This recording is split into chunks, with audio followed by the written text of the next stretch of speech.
నమస్కారం. వాకాటి పాండురంగారావు గారి దిక్సూచి ఆడియో బుక్లో మరొక అధ్యాయానికి స్వాగతం. అతీత అనుభవాలు మచ్చుకు 4. ఇతము అంటే తెలపబడినది అని అర్థం. అంటే మనకు తెలిసిన వాటి ఆధారంగాను మన అనుభవం ఆధారంగాను ఊహించగలిగినవి ఎదురు చూచినవి అని చెప్పుకోవచ్చును. ఇలాంటిది కానిది అతీతము అయి ఉండాలి. అతీతము అంటే ఎదురు చూడనిది అన్నమాట. అతీత అనుభవాలు లేక అతీంద్రియ అనుభవాలు అంటే ఇంద్రియాల శక్తి ద్వారా గ్రహించలేనివి ఎప్పుడూ ఉంటూనే ఉంటాయి. కానీ ఇది సైంటిఫిక్ యుగం కనుక వాటిని అంత సులభంగా స్వీకరించలేము అని అంటాము. నిజానికి మనం చాలా వివరంగా చూసినట్లు సైన్స్ స్వరూపం మారింది. సైన్స్ 19వ శతాబ్దపు మూసిన తలుపుల మనస్తత్వం నుండి ఓపెన్ మైండెడ్నెస్కి వచ్చింది. పదార్థం నుండి అది కాని దానికి చేరువైంది. విడిభాగాల నుండి అవిభక్తమైన చైతన్యాన్ని అన్వేషించే సైన్స్ ఉంది. అన్నిటికన్నా ముఖ్యమైనది నిష్పక్షపాతమైన పరిశీలన అన్నది లేదని, పరిశీలకుడు అంటే పరిశోధకుడు పరిశీలించడం అన్న చర్య ద్వారా పరిశీలిస్తున్న దానిని అంటే ఆబ్జెక్ట్ ప్రభావితం చేస్తున్నాడని సైన్స్ చెబుతుంది. ప్రతి యాక్చువాలిటీకి తోడుగా మనకు తెలియని పొటెన్షియాలిటీలు అనేక ఉన్నాయని కూడా చెప్పడం గమనించాం. సైన్స్లోని గొప్ప ఆవిష్కరణలెన్నో ఇంద్రియాల సాయంతో కాక అప్రయత్నంగా జరిగాయని కూడా చదివాం. మనకు తెలిసిన 3, 4 కాకుండా వేరే డైమెన్షన్లు ఉన్నాయి అని నోబెల్ బహుమతి అయిన ఫిజిసిస్ట్ అబ్దుల్ సలాం అంటున్నారు. పదార్థం యొక్క మ్యాథమెటికల్ ప్రాపర్టీస్ మాత్రమే మనకు తెలిసినని రసెల్ వివరించడం విన్నాము. కాంతి కన్నా వేగంగా అంటే సెకనుకి 186,000 మైళ్ళ వేగం కన్నా కలిసే సాన్నిహిత్యం గురించి చదివాం.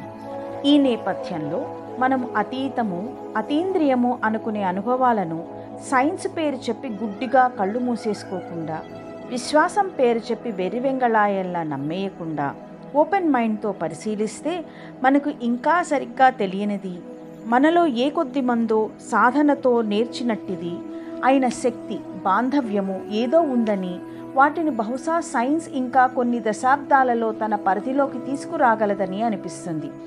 సైన్స్కి ఈనాడున్న పరికరాలు, పద్ధతులు, పరిభాష వీటి పరిశోధనకు చాలదని స్పష్టమైంది. కానీ సైన్స్ తన అజేయమైన దీక్షతో ఈ అతీతాల కోట తలుపులను బద్దలు కొట్టడానికి కృషి చేస్తూనే ఉంది. ఆ కృషిలో క్వాంటం ఫిజిక్స్ చెప్పిన కొత్త ఆలోచనా విధానం వచ్చిన నాడు తప్పక వీటి వెనుకనున్న సైంటిఫిక్ ఆర్డర్ అవగతమై తీరుతుంది. ఉన్నది ఏదీ మారదు.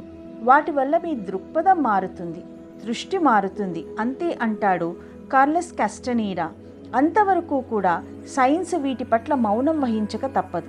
సైన్స్ ప్రవేశించని చోట శూన్యం ఉంటుందని, అనృతము డిజార్డర్, అజ్ఞానం ఉంటాయని అనడం అహంకారం అవుతుంది. అహంకారం సైన్స్ లక్షణం కాదు. పోలీసులు కాని వారందరూ దొంగలు కాదు కదా. అంతవరకు అసలుదేదో నకిలీదేదో జాగ్రత్త పడాలి. విభూది రాలినప్పుడల్లా సాష్టాంగ దండ ప్రణామాలు చేయనక్కర్లేదు. అలా గుడ్డిగా చేయమని చెప్పేది మతం కాదని, మన సోమరితనమేనని స్పష్టమైంది. అలాగని నేను సైంటిఫిక్ దృష్టి గలవాడిని అని మేనక శకుంతలను చూడనిచ్చగించని విశ్వామిత్రుని వలె అటువైపు తిరగరాదు. నేను వివరించలేనిది, నా ప్రయోగానికి లొంగనిది అసలే లేదు అంటే కుదరదు కదా. భాష వెనుక వ్యాకరణ పండితులు వెళ్ళినట్లే అనుభవం వెనకాతల సైన్స్ వెళ్తుంటుంది. Science alone cannot match life. హేతువు ఒక్కటే అన్నిటినీ స్పష్టం చేయజాలదు. వ్యాకరణ కన్నా భాష ప్రధానం. సైన్స్ కన్నా అనుభవం మిన్న. What is a weed? A plant whose virtues have not yet been discovered అన్నాడు ఎమర్సన్. కనుక థామస్ హక్స్లీ చెప్పినట్లు కుతూహలంతో దీని వెనుక ఏమున్నది అన్న జిజ్ఞాసతో ఈ అనుభవాలను అధ్యయనం చేద్దాము. నవ్వు. నార్మన్ కజిన్స్ సుప్రసిద్ధ అమెరికన్ పత్రిక సాటర్డే ఈవినింగ్ పోస్ట్కి సంపాదకుడు. ఆ పని కాకుండా సమావేశాలు, కమిటీలు, విమానాల్లో పరిగెత్తడాలు వీటితో చాలా హడావిడిగా ఉంటుంది అతడి జీవితం. ఒకసారి అతడు మాస్కోకు వెళ్ళి తిరిగి వస్తుండగా విమానంలో అతడికి తలనొప్పి వచ్చింది. విమానం దిగేసరికి 104 డిగ్రీల జ్వరం. 2 రోజుల తర్వాత డాక్టర్ అతడిని హాస్పిటల్లో చేర్చాడు. క్రమంగా కాళ్ళు బరువెక్కసాగాయి. కదల్చడం కష్టమైంది. చిన్న కదలిక కూడా భరించరాని నొప్పి కలిగించసాగింది. అతడి రక్త పరీక్ష ఒక ప్రమాదకరమైన అంశాన్ని సూచించింది. రక్తం ఘన పదార్థాలను రూపొందించే వేగం సెడిమెంటేషన్ రేట్ మామూలుగా గంటకు 12 mm నుండి 20 mm దాకా ఉంటుంది. అది 80కి చేరితే ప్రమాదం. కజిన్స్లో ఆ రేటు 85కు పైగా ఉంది. ఇదేదో కొల్లాజన్ సమస్య కాబోలునని డాక్టర్లు అతనికి నొప్పి తెలియకుండా ఉండడానికి, నిద్ర రావడానికి రోజుకో 2 డజన్లు మాత్రలు ఇవ్వసాగారు. దాంతో అతడికి అసక్తత వచ్చింది. నొప్పి తెలియలేదు కానీ కదలికలు చాలా వరకు తగ్గిపోయాయి. 2 వారాల తర్వాత అతడి పరిస్థితి బాగా అధ్వాన్నమైంది. నీ వ్యవహారాలన్నీ చక్కబెట్టుకోమని సలహా ఇచ్చాడు ఒక డాక్టర్. కేస్ షీట్ మీద మనకు నార్మన్ మిగలడేమో అని ఒక డాక్టర్ ఇంకొక డాక్టర్ కోసం రాసిన నోట్ని ఎవరూ లేనప్పుడు చూశాడు నార్మన్ కజిన్స్. ఆలోచనలో పడ్డాడు. గత 6 నెలల నుండి తను ఎంత విపరీతంగా ఒత్తిళ్లకు గురి అయి జీవితం గడిపాడో నెమరు వేసుకున్నాడు. స్ట్రెస్, ఒత్తిడి మీద పుస్తకాలు తెప్పించి చదివించుకున్నాడు. మనిషి మనసు మీద ఒత్తిడి ఎక్కువైనప్పుడు శరీరంలో కీడు చేసే రసాయనిక మార్పులు వస్తాయి. అలాంటప్పుడు మనసు మీద ఒత్తిడి తగ్గిస్తే శరీరానికి మేలు చేసే మార్పులు జరగాలి కదా అనిపించింది. కజిన్స్ ఒక నిర్ణయానికి వచ్చాడు. డాక్టర్లు, నాకు నేనే బాధ్యుడిని, థ్యాంక్ యూ అని ఆసుపత్రి నుండి హోటల్కి మారాడు. అన్ని మందులు మానేశాడు. నొప్పి భయంకరంగా ఉంది, కానీ నాకు కావలసిన మందు నవ్వు అని తేల్చుకున్నాడు. హాస్యభరితమైన మార్క్స్ బ్రదర్స్ చలనచిత్రాలను తెప్పించాడు. హోటల్ గదిలోనే వాటిని ప్రదర్శించే ఏర్పాటు చేయించాడు. ఆ ఒక్కొక్క ఫిల్ము చూస్తూ హాయిగా కడుపు చొక్కలయ్యేట్టు నవ్వసాగాడు. 10 నిమిషాల పాటు ఇలా నవ్వితే అరగంట హాయిగా నిద్రపోగలిగాను. ఒకరోజు ముగిచేసరికి సెడిమెంటేషన్ రేట్ 115 నుండి 109కి తగ్గింది. మహాద్భుతమైన దానిని కనుగొన్నానని మనసు ఉరకలు వేసింది. దేహం మనకు కావలసిన ప్రిస్క్రిప్షన్లు తానే రాసుకోగలదు. సి విటమిన్కి, కొల్లాజన్కి సంబంధం ఉందని లైనస్ పాలింగ్ ద్వారా తెలుసుకున్నాను కనుక దానిని ఇంట్రావీనస్ డ్రిప్గా తీసుకోసాగాను. మార్క్స్ బ్రదర్స్ సినిమాలను చూసి విరగబడి నవ్వడం కొనసాగించాను. క్రమంగా సెడిమెంటేషన్ రేటు మామూలైంది. అతడి ఆరోగ్యం పూర్తిగా కోలుకుంది. అతడి వ్యాధి ఎలా నయమైందో హేతుబద్ధంగా నేను చెప్పలేను అన్నాడు ఒక డాక్టర్. ఇది నిజం, కానీ సైన్స్ దానికి కారణం చెప్పలేదు. ఇది సైన్స్ ప్రతిష్టకు భంగమేమీ కాదు. ఇది అతీతం అసలు కాదు. మన శరీరం మీద మన మనసులకు ఎంత ప్రభావం ఉందో రుజువు చేస్తుంది. కానీ సైన్స్ ఆ స్థాయికి ఇంకా ఎదగలేదు. సైన్స్కి అందని విశేషాలు ఎన్నో విశాల విశ్వంలోనే కాదు, మన శరీరంలోనూ ఉన్నాయి అన్న విషయాన్ని నేర్పుతుంది మనకు ఈ సంఘటన. నార్మన్ కజిన్స్ ఈ విషయాన్ని గురించి రాసిన the anatomy of an illness కొద్ది ఏండ్ల క్రితమే వెలువడింది. ఇప్పుడు ఈ వర్గానికి చెందిన ఇంకొక కేస్ చరిత్ర. హిప్నోసిస్. బ్రాక్స్ డిసీజ్ అన్నది భయంకరమైన చర్మవ్యాధి.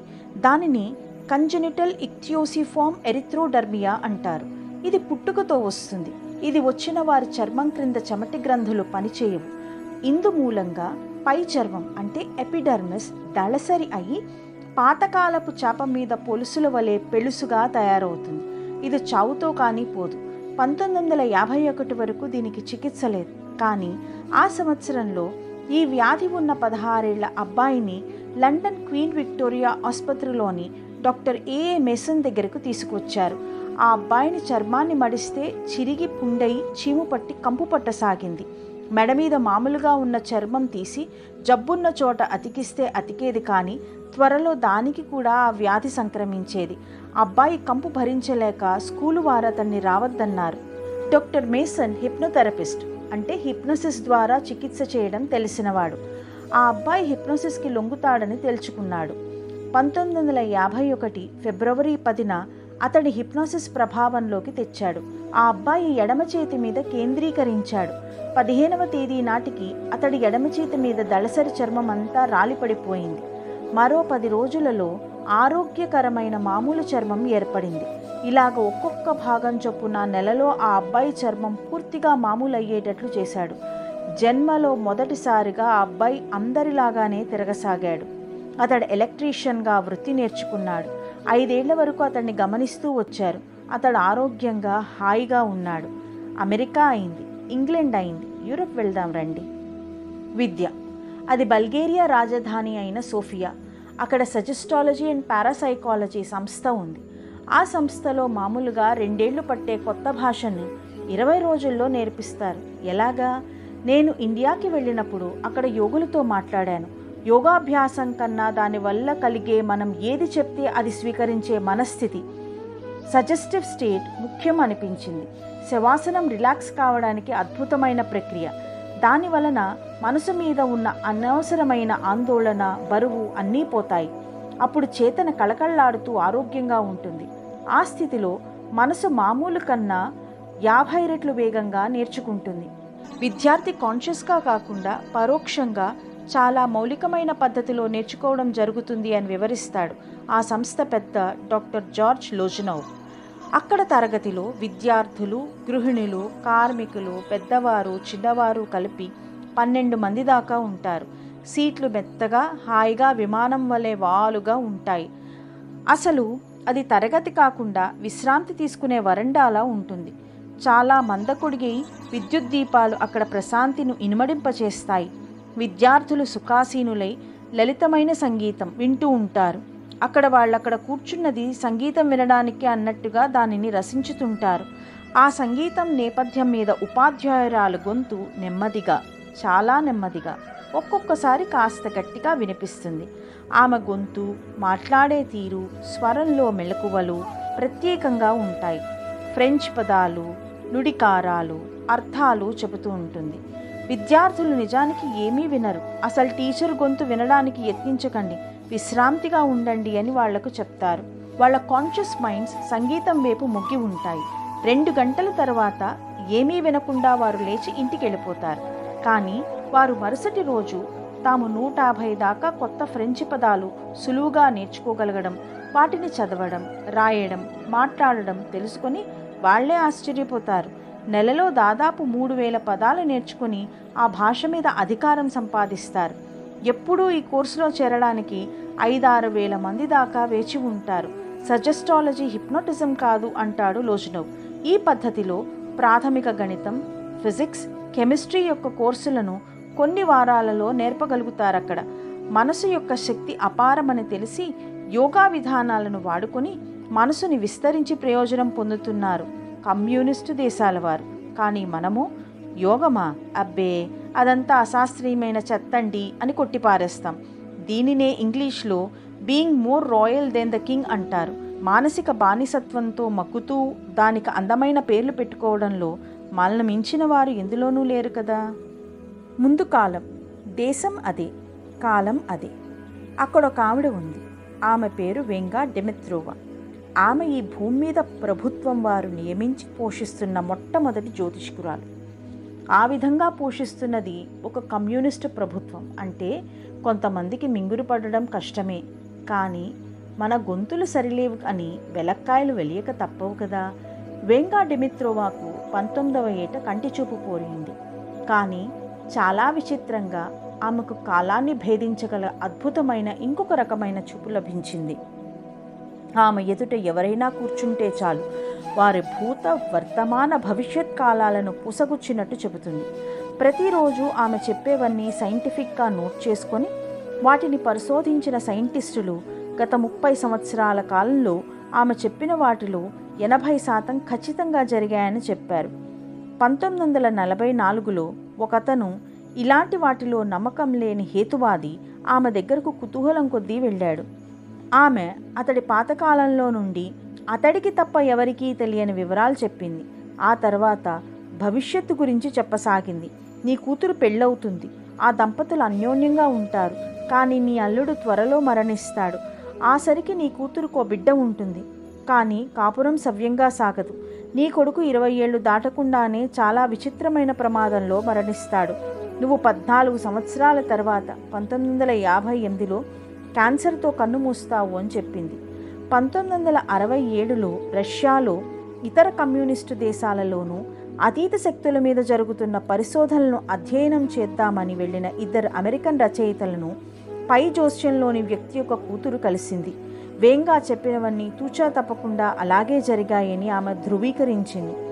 ఒక వ్యక్తి తన దగ్గర కూర్చోగానే పెళ్ళే కాని అతడికి, కూతురికి రాబోయే మొగుడికి రాబోయే చావు గురించి చెప్పే శక్తి ఆ గుడ్డి వ్యక్తికి ఎలా వచ్చింది?